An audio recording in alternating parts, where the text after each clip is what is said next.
ভগবানকে যারা ভালোবাসে ভগবান তাদের পদে পদে পরীক্ষা করে। আমরা মনে মনে ভাবি যে ভগবানকে ভালোবাসলে বোধহয় সুখে থাকা যায়, কিন্তু না, ভগবান বললেন যে করে আমার আশ আমি তার করি সর্বনাশ, তথাপিও যে না ছাড়ে আমার পাশ আমি হই তার দাসানুদাস। যে করে আমার আশ, যে আমায় ভালোবাসে আমি করি তার সর্বনাশ। তার প্রমাণ আমার আপনার মতো ভক্তের কথা বাদ দিলাম, যে ভগবানের বামে বসে আছেন।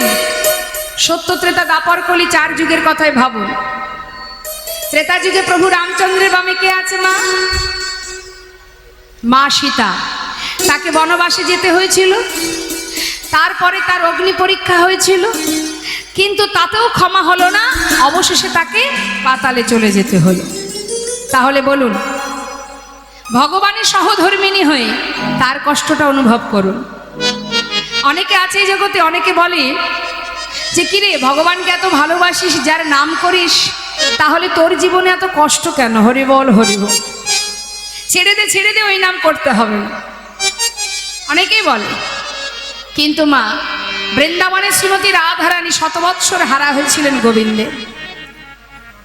সারাদিন ওই বৃন্দাবনের পথে পথে কৃষ্ণ কৃষ্ণ বলে কাঁদতেন রাধারানী। মা যশোমতী কাঁদতেন গোপাল হারা হয়ে। মা গো, এই যে রাধারানী ভগবানের গোবিন্দের আহ্লাদিনী শক্তি রশ্মা, বাদিনীর ঘরে থেকে হাজারো আঘাত যন্ত্রণা সয়ে ভগবানকে ভালোবেসেছে, কৃষ্ণকে ভালোবেসেছে, আর জগৎজীবকে শিখিয়ে দিয়েছে, রে জীব, কেমন করে কৃষ্ণকে ভালোবাসতে হয় একবার আমার কাছ থেকে জেনে নে। বাদিনীর ঘরে থেকেও ভগবানকে ভালোবাসা যায়। কর্ম করেছে, সকলের কথা অনুযায়ী রন্ধন করেছে, সবই করেছে সংসারে রাধারানী, কিন্তু তথাপিও তার মন প্রাণ সদা সর্বদাই কোথায় থাকতো? কৃষ্ণচরণে। নিতাই গৌর হরি বল। আমরা কি বলি? ভগবানকে ডাকবো, তার নাম করব, সময় কোথায়? সারাদিন নানান কাজে দিন কেটে যায়, সময় নেই আমাদের ভগবানকে ডাকার। কৃষ্ণ নাম করার সময় নেই, হরিনাম করার সময় নেই। কর্ম তো তুমি হাতে করছো, মুখে তো তুমি আন কথা না বলে কৃষ্ণ নাম করতেই পারো।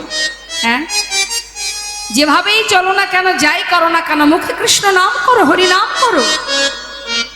তাহলে কি হবে? সংসার রক্ষা হলো, আবার কৃষ্ণ ভজনও হলো। তাই আজ দেখুন,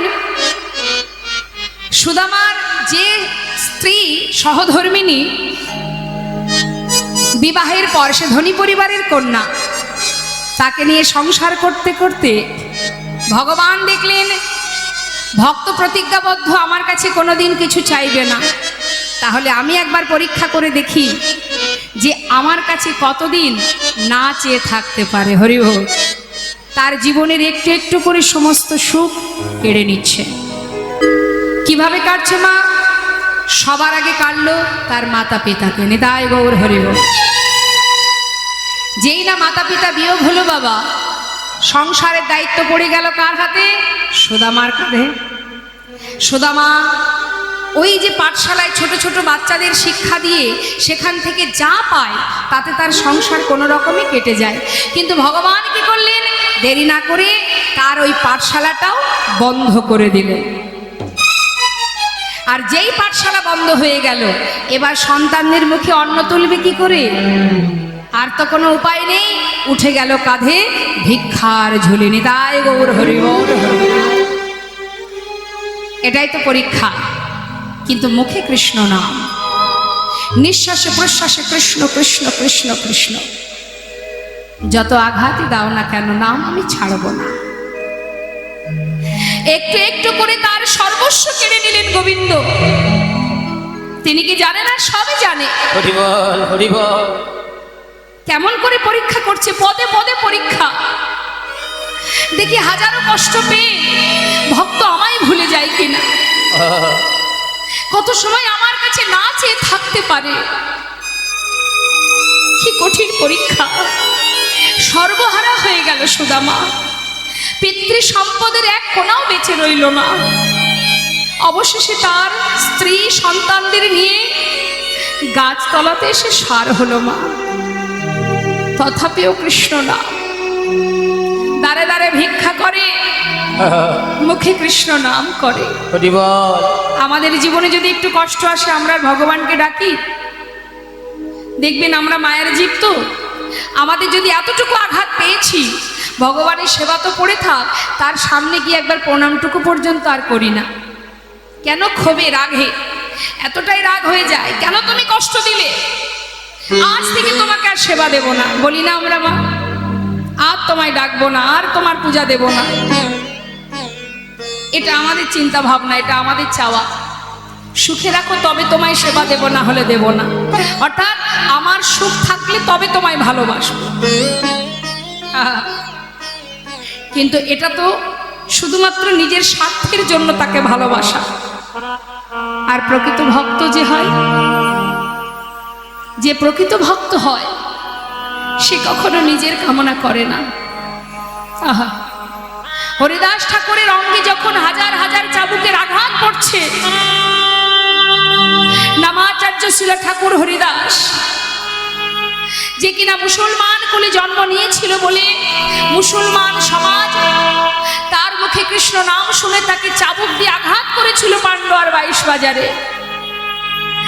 তথাপিও হারেশ কেঁদে কেঁদে বলেছিল, দয়াময়, যতই আঘাত দাও না কেন, যতই কষ্ট দাও না কেন, শুধু তোমার কাছে একটা নিবেদন, হরি বল। হে প্রভু গো, এই কষ্ট, এই আঘাত, এই যন্ত্রণা, এ তো আমার কর্মফল, তুমি যেন কষ্ট পেও না। ভগবানকে পরীক্ষা করতে যেও না, তাকে পরীক্ষা করা অত সহজ নয়। আজ দাঁড়ে দাঁড়ে ভিক্ষা করে সুশীলা ভগবানের সেবার জন্যে একটুখানি ওই শুকনো চিড়ে নিয়ে ঘরে ফিরে এসে নিজের পরনে যে বসন, সেই বসন থেকে কিছুটা অংশ ছিঁড়ে নিয়ে তার মধ্যে পুটুলি বেঁধে দিয়েছে। কার জন্য? ভগবান কৃষ্ণের জন্য। স্বামী, আজকে যা কিছু পেয়েছি তুমি পুরোটাই তার জন্য নিয়ে যাও। শোনো, এর থেকে এক দানাও তুমি সেবা করবে না, আমিও করব না, আমার সন্তান সেবা করবে না। যা পেয়েছি পুরোটা কৃষ্ণ সেবার জন্য। যাও স্বামী, দেখে এসো, যাকে দেখবার জন্য, যার নাম সদা সর্বদাই জপ করো, আমার মনে হয় তাকে যদি তুমি একবার দেখতে পাও, একটু হলেও তুমি শান্তি পাবে। যাও স্বামী। সুশীলা, তাহলে আমি আসি। যাও। বৃন্দাবন থেকে দ্বারকার পথে যাচ্ছে তো মা। পথে যেতে যেতে কখনো কখনো বিশ্রাম করছে, আর মনে মনে ভাবছে, আমি যে যাব কানার কাছে, আমাকে কি কানাই চিনতে পারবে? দিন হেনে কাঙাল, হরি বল, হরি বল। কোন রকমে ভিক্ষা করে দিন কাটে। সেই শিশুকাল হতে তার থেকে আমি অনেক দূরে আছি। এতগুলো বছর চলে গেল, কতদিন কানাইকে দেখিনি। সে তো শুনেছি দ্বারকার মস্ত বড় রাজা।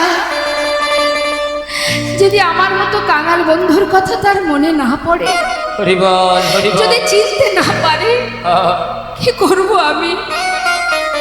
কি করা উচিত আমার? তবে কি ফিরে যাব? চিন্তা করছে, আর এদিকে ভগবান সিংহাসনে বসে বসে সুদামার সেই লীলা দর্শন করছে আর মৃদু মৃদু হাসছে।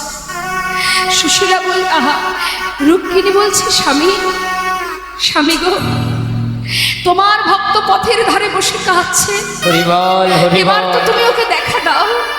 সুশীলা, আহা, রুক্মিণী, একটু অপেক্ষা করো, একটু অপেক্ষা করো। এত পথ যখন বন্ধু এসেছে, আর একটু তো হবে, একটু অপেক্ষা করতে হবে। আসো, আমার দ্বারে আসো, আমি অবশ্যই ওর সামনে যাব। আমি তো সেই অপেক্ষায় আছি, কতক্ষণে আসবে ও আমার কাছে। আমি দুবাহু প্রসার করে দাঁড়িয়ে আছি, হরি বল, হরি বল। কতক্ষণে আসবে আমার কাছে।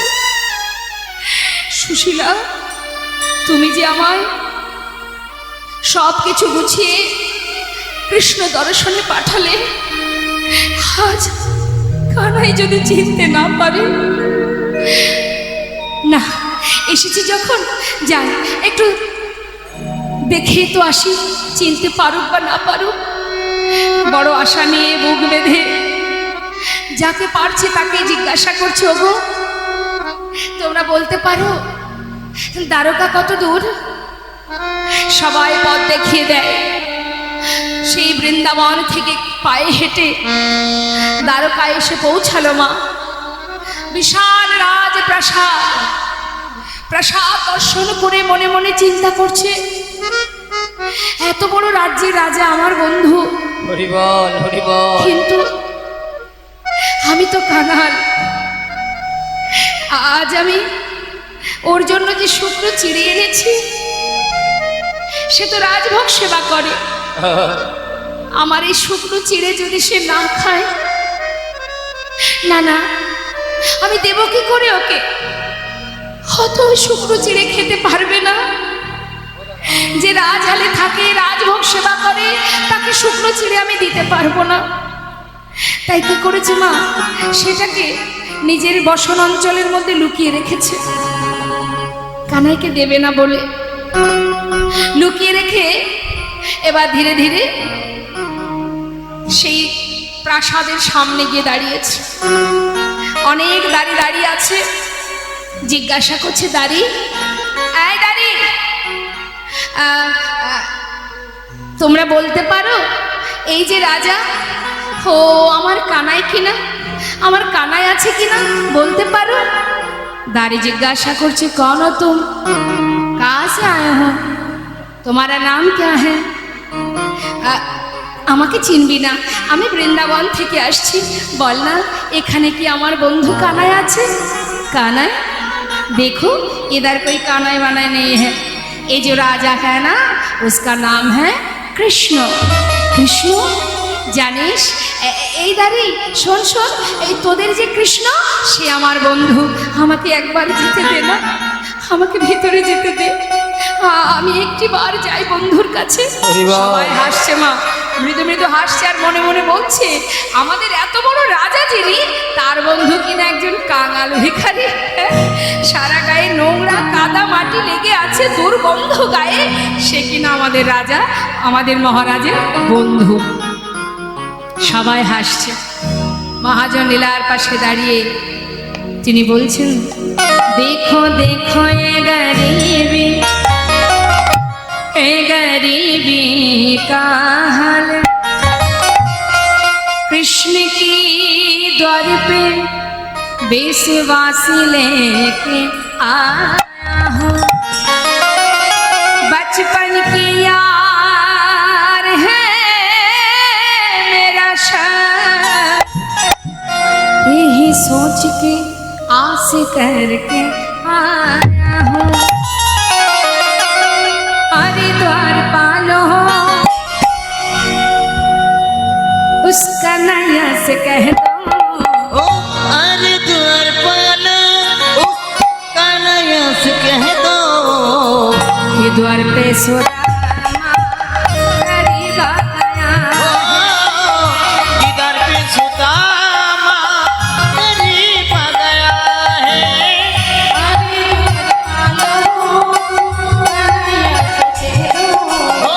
हरिद्वार पालो उसका नया से कह दो, इधर पे सुदामा गरीब आ गया है, इधर पे सुदामा गरीब आ गया है। भटकते भटकते हैं ना जाने कहाँ से, भटकते भटकते ना जाने कहाँ से, तुम्हारी महल पे गरीब आ गया, ओ तुम्हारे महल पे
একবার কি বললেন? একবার গিয়ে তাকে গিয়ে বলো যে তোমার বন্ধু দ্বারে এসেছে, না আছে মাথায় পাগড়ি, না আছে অঙ্গে বসন, না সর পে হ্যাঁ পাগড়ি, না তন পে হ্যাঁ জামা, বতা দো কানায়া তো নাম হ্যাঁ সুদা। सर पे न पगड़ी, तन पे न जामा, बता दो कन्हैया को नाम है सुदामा, बता दो कन्हैया को नाम है सुदामा। ओ एक बार जाके उस कन्हैया से कह दो, एक बार जाके कन्हैया से कह दो, तुम्हारी महल करीब आ गया है, तुम्हारे महल पे करीब आ गया है। यारी द्वार पालो कन्हैया से कह दो, यारी द्वार पालो कन्हैया से कह दो। ओ किधर पे सुदामा हरि बोल, करीब आ गया है, किधर पे सुदामा करीब आ गया है, किधर पे सुदामा करीब आ गया।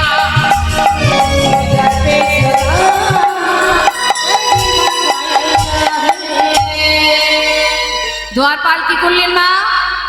সুদামাকে বাইরে দাঁড় করিয়ে রেখে একজন ভিতরে গেলেন মহারাজের কাছে খবর দিতে যে মহারাজ আপনার দ্বারে একজন কাঙাল ভিখারি এসেছে, সে নাকি আপনার বন্ধু। খবর দেওয়ার জন্য একজন দ্বারপাল ভিতরে ঢুকছে, আর এদিকে ভগবান কৃষ্ণ আমার সবে মাত্র সোনার সিংহাসনে বসেছেন। রুক্মিণী সত্যভামা তাকে রাজবেশ পরিধান করবেন, কিন্তু ভগবান কি জানেন না তার বন্ধু দ্বারে এসে দাঁড়িয়ে আছে, শুধু অপেক্ষায় আছে মা। কি অপেক্ষা?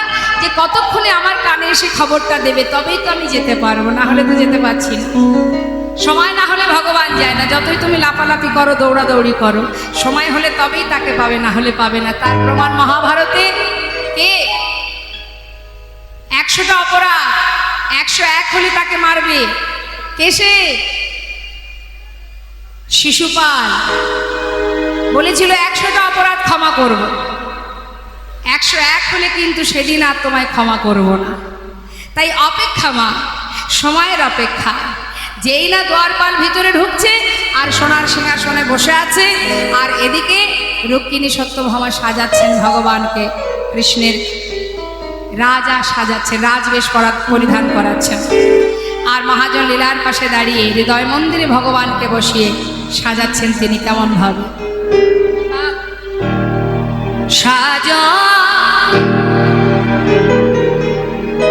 মহানা তুমি সাজা, সাজো মোহন তুমি সাজো, সাজা মহানা তুমি সাজা, সাজা মহানা তুমি সাজা, মন ফুল চন্দন প্রেম রাখি বন্ধন, মন ফুল চন্দন প্রেম রাখি বন্ধন, মন ফুল চন্দনে প্রেম রাখি বন্ধনে, মন ফুল চন্দনে প্রেম রাখি বন্ধনে। শ্রীমতী যে পূজারিণী আজ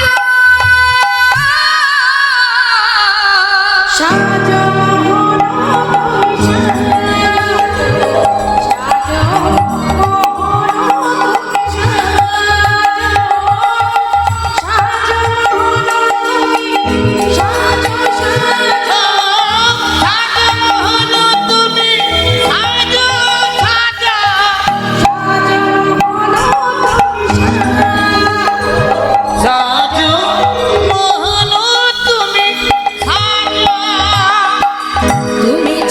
সুন্দর চিরয়ভিলাষী,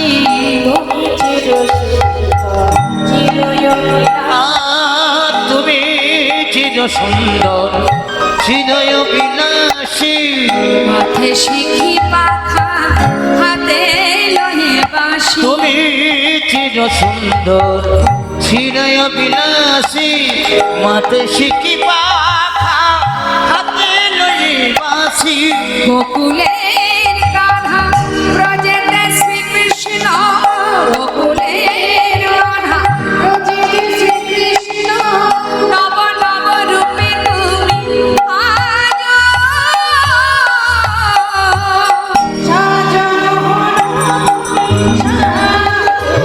সাজো মোহন তুমি সাজো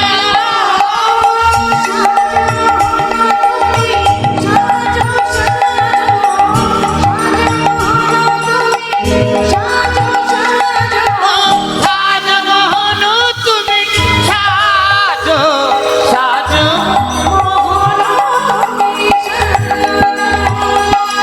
অন্তর মন্দিরে ধর্মরতে অন্তর মন্দিরে ধর্মরতি অন্তর মন্দিরে একবার ধর্মরতে প্রেমেরই প্রদীপে তোম করিব আরতি। অন্তর মন্দিরে ধর্মরতি প্রেমের প্রদীপ তোমার করিব আরতি প্রণয়ের বিলাস চরণের দাসে, প্রণয়ের বিলাস চরণের দাসে, নব নব রূপে তুমি আজ সাজো মোহন সাজো মোহন আর সাজো মোহন তুমি সাজো সাজো সাজো মোহন তুমি সাজো সাজো সাজো মোহন তুমি সাজো মোহন তুমি সাজো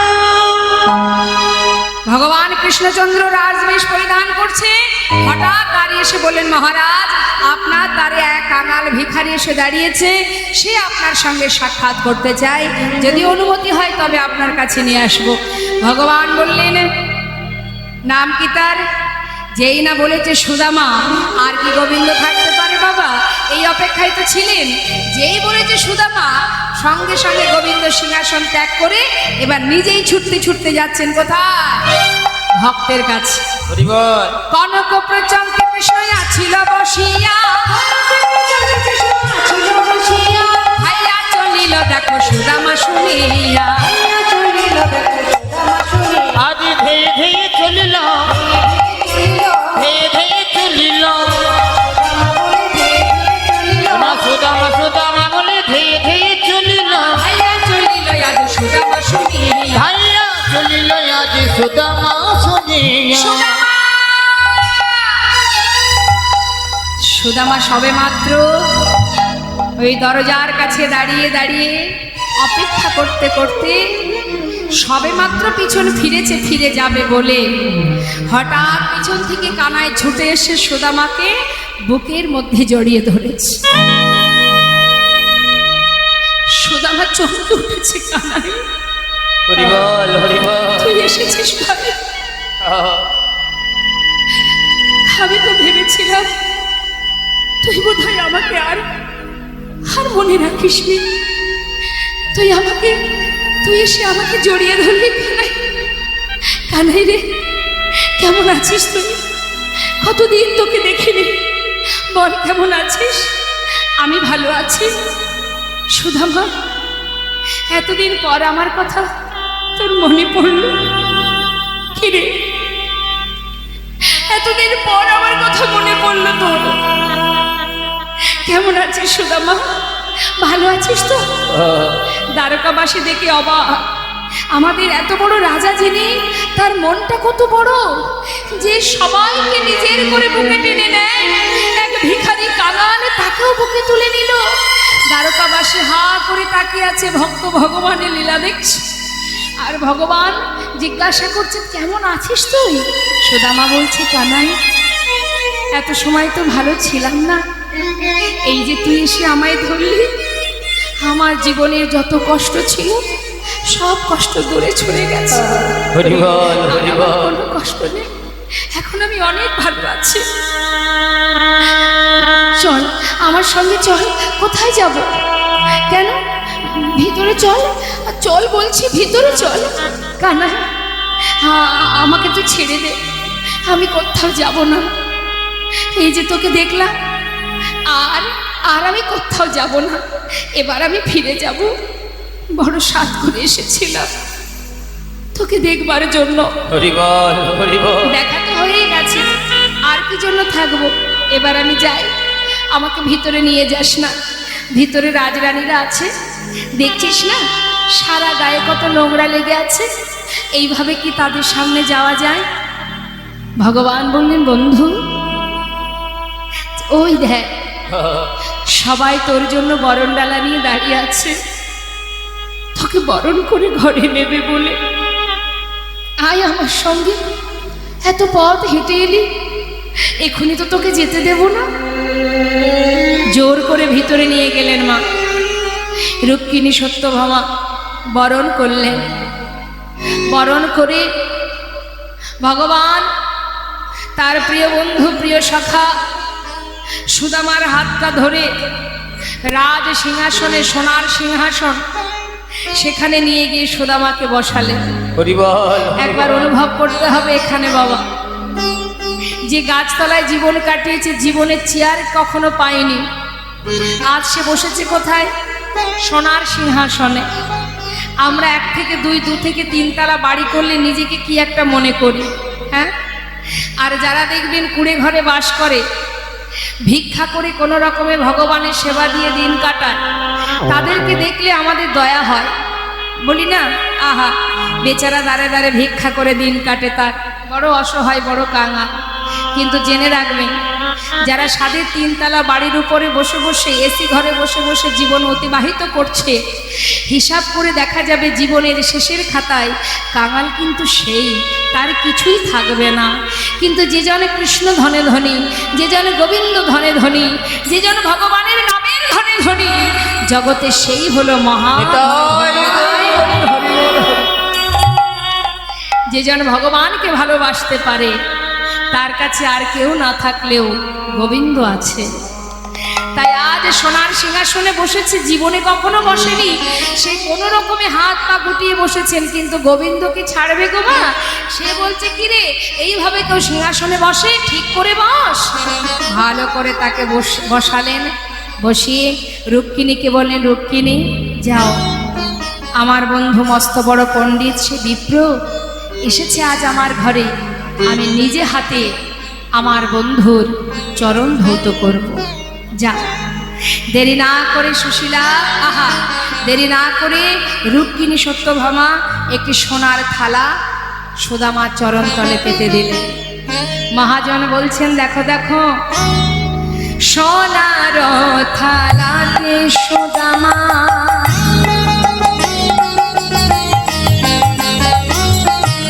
চরণ রাখিল। ওই না সোনার থালায় সুদামা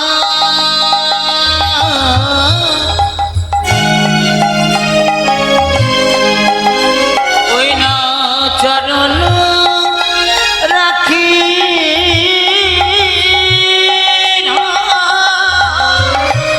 স্বর্ণ ভিঙ্গারে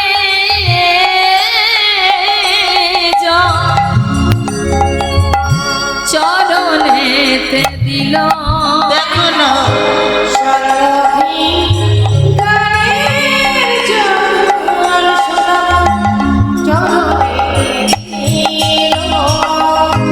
নয়ন জলে প্রভু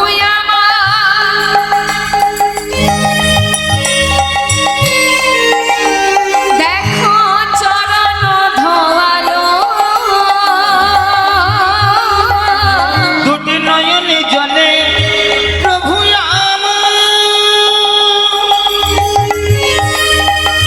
ওই না চরণ ধোয়ালো। আনন্দ হইল, বড় আনন্দ হইল। ওই না আনন্দ হইল।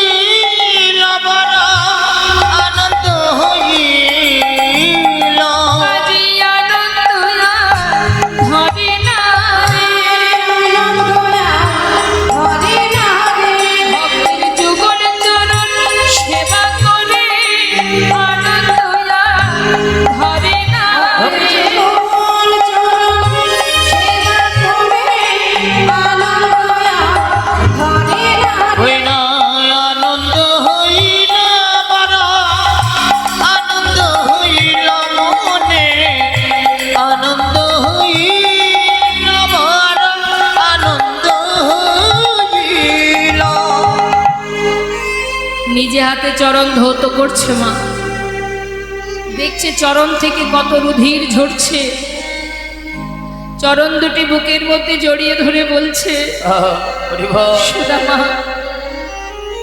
চরণ থেকে রুধির ঝরছে তোর, কতটা ভালোবেসেছিস আমাকে যে নিজের চরণ থেকে রুধির ঝরছে সেদিকে তোর এতটুকু লক্ষ্য নেই। হরি বল, হরি বল। নিজে হাতে চরণটা ভালো করে ধৌত করছে আর সুদামাকে বলছে, বন্ধু এত বছর পর এসেছিস, আমার জন্য কিছু এনেছিস? সুদামা ওই চিড়ের পটুলিটা তো লুকিয়ে রেখেছে মা, দেবে না বলে। বলছে, জানিস কানাই, আমি অনেক চেষ্টা করেছিলাম কিছু আনবো তোর জন্য, কিন্তু বিশ্বাস কর আমি কোনো উপায় করতে পারিনি ভাই, কিছুই আনিনি তোর জন্য। দিনহীন কাঙাল আমরা, কোনো রকমে ভিক্ষায় আমাদের জীবন চলে। আমি চেষ্টা করেছিলাম, কিছু আনতে পারিনি কানাই। মনে মনে গোবিন্দ চিন্তা করছে, সুদামা তুই তো আমার জন্য এনেছিস কিন্তু দিতে পারছিস না, বুঝেছি। তুই ভাবছিস তোর আনা শুকনো চিড়ে আমি কি করে খাবো? ওরে, বিদুরের ঘরের সাকর্ণ যদি সেবা করতে পারি, যদি সবরের এঠো কুল আমি খেতে পারি, হরি বল। তবে তোর আর শুকনো চিড়ে আমি কেন খাবো না বন্ধু? হরি বল, হরি বল। তুই যখন আমায় দিতেই পারছিস না, সময় হলে আমি ঠিক খেয়ে নেব। মুখে কিছু বললেন না মা।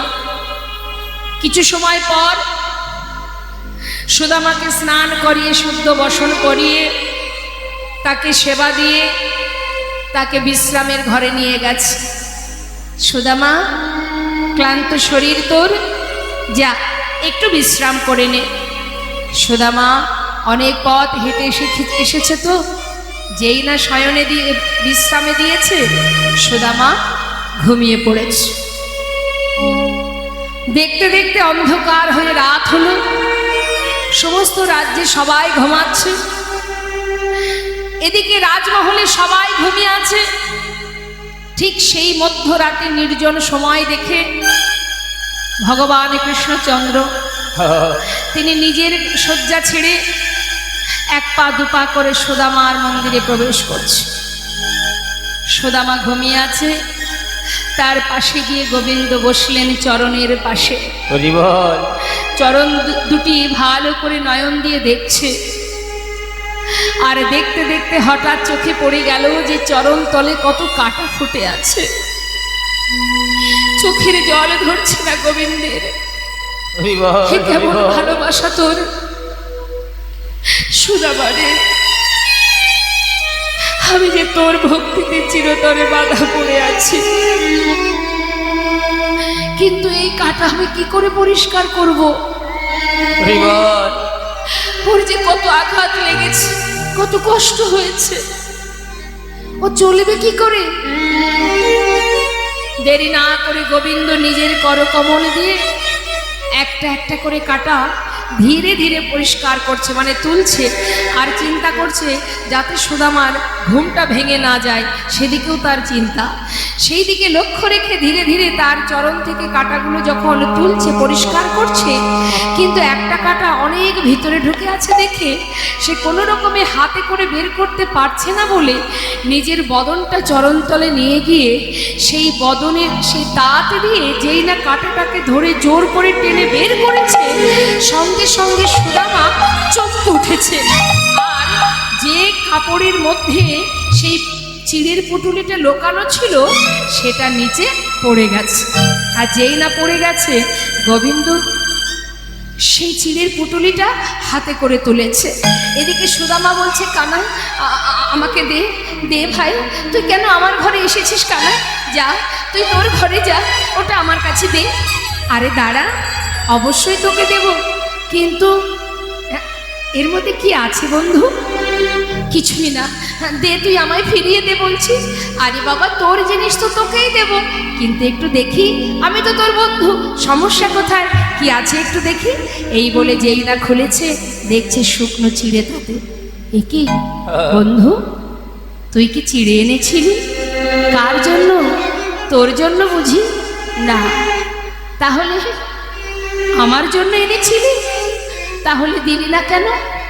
কানাই, তুই খেতে পারবি না, আমায় ফিরিয়ে দে।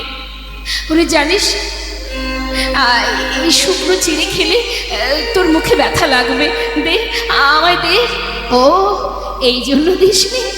আরে বাবা, প্রতিদিন ক্ষীর সর ননি মাখন সে তো সবাই আমায় খেতে দেয়, কিন্তু বহুদিন ধরে ননি মাখন খেতে খেতে না আমার মুখে আর কোনো রুচি নেই। যাক, বন্ধু হয়ে তুই ভালো কাজ করেছিস, এই যে চিড়েটা এনেছিস, চিড়েটা খেলে মুখে স্বাদটা একটু পাল্টাবে। বাবা, এই বলে যেই না মুখে দিতে যাবে মা, হঠাৎ দেখছি চিড়েগুলো সব ভেজানো। আচ্ছা, এই না হলে বন্ধুত্ব, চিড়েগুলো ভিজিয়ে এনেছিস যাতে খেতে গেলে ব্যথা না লাগে। সুদামা বলিছে, কানাই রে, আমি তো চিড়ে ভিজিয়ে আনি নাই। সে কি কথা? তাহলে চিড়ে ভিজলো কি করে? পথে আসবার সময় আমার দুই নয়ন ঝরে যে বাড়ি বরিশন হচ্ছিল, আমার মনে হয় আমার চোখের জলে চিড়ে ভিজে গিয়েছে। হরি বল, হরি বল।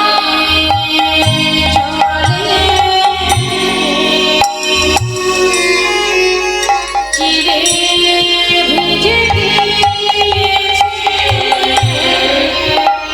আমি কেমন করে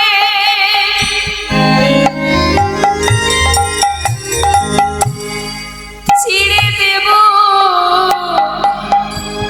তোর বদলে?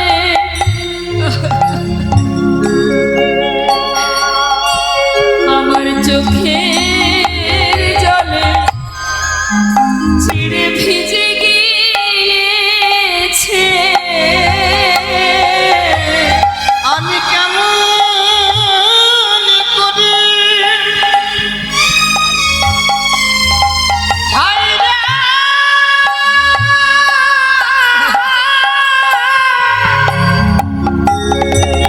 ভাইরে দেব বাদনে, আমার চোখের জলে চিড়ে ভিজে গিয়েছে।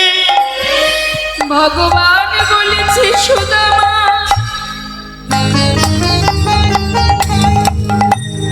এই জগতে সবাই আমায় ক্ষীর সরে ননি মাখন দেয়, হরি বল, হরি বল। কিন্তু চোখের জলে ভেজানো চিড়ে কেউ দেয়। হাজারি তোর সামনে দাঁড়িয়ে প্রতিজ্ঞা করলাম, আগত কলিযুগে আমি নদিয়ায় যাব। হরি বল, হরি বল। নদিয়ায় গিয়ে আমি গৌর হব। যদি কলির আমায় সেবা দিতে চায়, জীবের দ্বারে দ্বারে ভিক্ষা করে, যদি মাটির মানসায় আমায় চিড়ে ভোগে দেয়, তবে আমি গ্রহণ করব। এই আমি তোর সামনে দাঁড়িয়ে প্রতিজ্ঞা করলাম। কথা দিলাম ভাই, যে চিড়ে দিতে তুই দ্বিধা করলি, আগত কলিযুগে আমি নদিয়ায় যে গৌর হব, যদি কলির জীব আমাকে মাটির মাংসায় ভিক্ষা করে চিড়ে ভোগ না দেয়, আমি কিন্তু সেই ভোগ গ্রহণ করব না। সুদামাকে কথা দিল, এই কলিতে গৌর হয়ে ভগবানের গৌর নিতাইয়ের যে ভোগ হয়, কি ভোগ হয় মা? চিড়ে ভোগ, তাই না? কিসে হয়? মাটির মালসায়। কেন? ভগবান যিনি বিশ্ব ব্রহ্মাণ্ডের মালিক, তিনি তো বলতে পারতেন আমাকে সোনার থালায় সেবা দেবে। আমরা সেবা করতে গেলে আমাদের কত সুব্যবস্থা থাকে, হ্যাঁ, কত রকমের ব্যবস্থা থাকে, কিন্তু ভগবান কেন মাটির মালসায় সেবা করছেন? যারা ধনী ব্যক্তি তারা সোনার থালা রূপোর থালা বানিয়ে ভগবানকে সেবা দিতে পারবে, কিন্তু দিনহীন কাঙাল যারা, তারা কোথায় পাবে? তাই ভগবান তাদের কথা ভেবে কাঙাল কাঙালিনীর চিন্তা করে তিনি এটাই স্থির করলেন, মাটির পাত্রে আমায় চিড়ে ভোগ দিতে হবে, তাও কি ভিক্ষা করে এনে। তাই দেখবেন মাটির পাত্র কত দাম, 5 থেকে 10 টাকা হবে হয়তো। প্রতিজ্ঞা করলেন ভগবান। কিছুদিন সুদামা ভগবান কৃষ্ণের কাছে রইল। তার মধ্যে গোবিন্দ আমার রুক্মিণীকে পাশে বসিয়ে বললেন, রুক্মিণী, তোমায় একটা কথা বলবো। বলো স্বামী। তুমি তো স্বয়ং লক্ষ্মী, আজ আমি তোমার কাছে একটা জিনিস চাইব। বলো কি চাই তোমার? রুক্মিণী, আমার বন্ধু আমার কাছে প্রতিজ্ঞাবদ্ধ, ও জীবনে কোনোদিন আমার কাছে কিছু চাইবে না। আবার আমিও প্রতিজ্ঞা করে ফেলেছি, ও না চাইলে ওকে আমি দেব না। তাই বন্ধু যদি আমার কাছে কিছু না চায়, আমি যেচে যদি তাকে দিই, তাহলে তার দারিদ্রতা, তার এই কষ্ট দুঃখের সময় আমি কিছু দেওয়া মানে বন্ধু হয়ে বন্ধুকে ছোট করা হবে। আমি পারবো না কিছু দিতে। তাই রুক্মিণী, তুমি তো স্বয়ং লক্ষ্মী, পারবে আমার বন্ধুর সমস্ত দুঃখ দূরীভূত করে তাকে অনেক সুখ, মহা সুখে সুখী করতে। স্বামী, অনুমতি যদি থাকে আমি নিশ্চয়ই পারবো। বেশ, দেরি করো না রুক্মিণী, তাড়াতাড়ি যাও। আমি যেমনটা সুখে আছি আমার বন্ধুকে তেমন সুখে রাখো। দেরি না করে রুক্মিণী বিশ্বকর্মাকে সঙ্গে করে নিয়ে সুন্দর করে প্রাসাদ তৈরি করে সমস্ত সুখে ভরিয়ে দিল। কিন্তু সুদামা কিন্তু মা কিছুই জানে না। বেশ কিছুদিন পর কানার কাছ থেকে বিদায় নিচ্ছে। কানাই আবার জিজ্ঞাসা করলেন, সুদামা বল বন্ধু, যাবার সময় আমার কাছে কিছু বলবি নাকি, কিছু চাইবি? সুদামা বললে, কানাই, এই যে তোকে দেখেছি, আমার তার কোনো দুঃখ নেই, তাই এবার আমি বিদায় নেব। আর চাইবার কথা বলছিস? হ্যাঁ রে, শোন, আমার কিচ্ছু প্রয়োজন নেই, শুধু একটা চাওয়া তোর কাছে। সেটা কি জানিস? যেন সঙ্গ ছাড়া করিস না ভাই, সঙ্গ ছাড়া করিস না ভাই, জন্মে নয় জন্মে জন্মে বলি ওরে আমার প্রাণের কানা, বলি ওরে আমার প্রাণের কানা। যেন সঙ্গ ছাড়া করিস না ভাই। কানায় বিদায় দিল সুদামাকে। সুদামা কানার কাছ থেকে বিদায় নিয়ে আপন ঘরে ফিরে এলো। কিন্তু সেখানে, যেখানে তার স্ত্রী সন্তানদের রেখে গিয়েছিলেন, সেইখানে এসে আর খুঁজে পাচ্ছে না। কোথায় গেল তার গিন্নি, কোথায় তার সন্তান? বিশাল প্রাসাদ দর্শন করে মনে মনে ভাবছে যে এত বড় প্রাসাদ কে বানালো? হয়তো কোনো ধনী ব্যক্তি বানিয়েছে, কিন্তু আমার স্ত্রী কোথায়? চারিদিকে খুঁজতে খুঁজতে হঠাৎ দেখছে কি, ওই প্রাসাদ থেকে নেমে আসছে তার স্ত্রী সুশীলা, বরণডালা হাতে নিয়ে স্বামীকে বরণ করে ঘরে নিয়ে যাবে বলে। সুদামা অবাক হয়ে তাকিয়ে আছে, তার স্ত্রীকে চিনতে পারছে না। সুশীলা বলছে, স্বামী তুমি কিছু না চাইলে কি হবে, তুমি চলে যাবার পর তোমার বন্ধু তোমার সমস্ত দুঃখ দূরীভূত করে তোমাকে মহা সুখে সুখী করেছে। এসো স্বামী, ভিতরে এসো। স্বামীকে নিয়ে ঘরের ভিতরে প্রবেশ করে দুজনে মিলে গোবিন্দ সেবায় রত হলেন। আমাদের লীলাকে এবার আমরা বিশ্রাম রাখবো। আসুন আমরা সবাই মিলে একবার গাইব রাধে কৃষ্ণ গোবিন্দ গোপাল রাধারমণ হরে হরে হরি বল। রাধে কৃষ্ণ গোবিন্দ গোপাল বল বল, রাধার মন হরি হরি হরি বল।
রাধে কৃষ্ণ গোবিন্দ গোপাল বল বল, রাধার মন হরি হরি হরি বল বলো, রাধার মন হরি হরি হরি বল।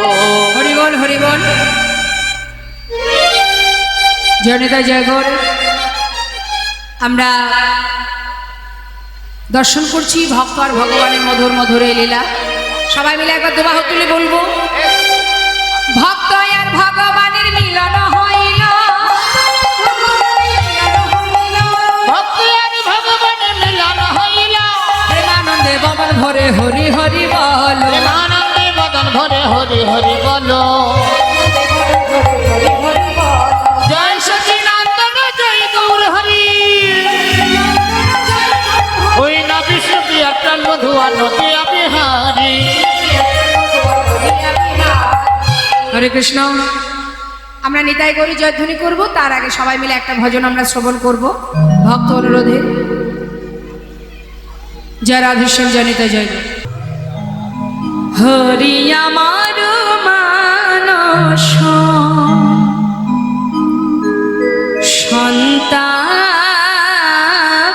সন্তাপনাশিতে, হেথে যদি তব দুঃখ হয়,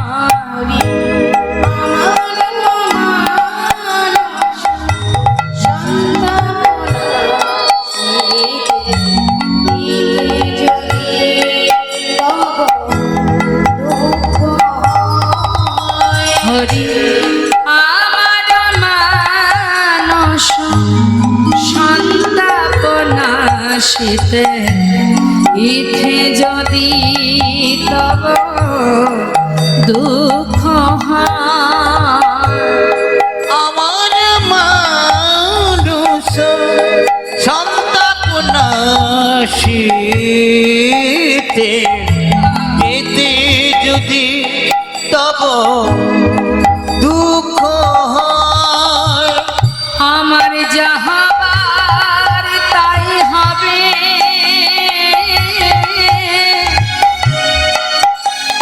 তুমি কেন দুঃখ পাবে,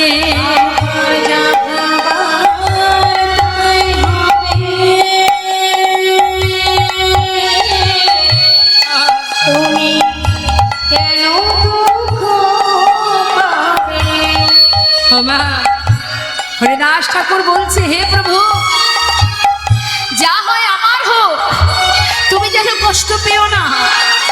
তুমি তো ভক্তাধীন ভগবান, ভক্ত কাঁদলে তোমার কষ্ট হয়, তুমি কষ্ট পেও না প্রভু।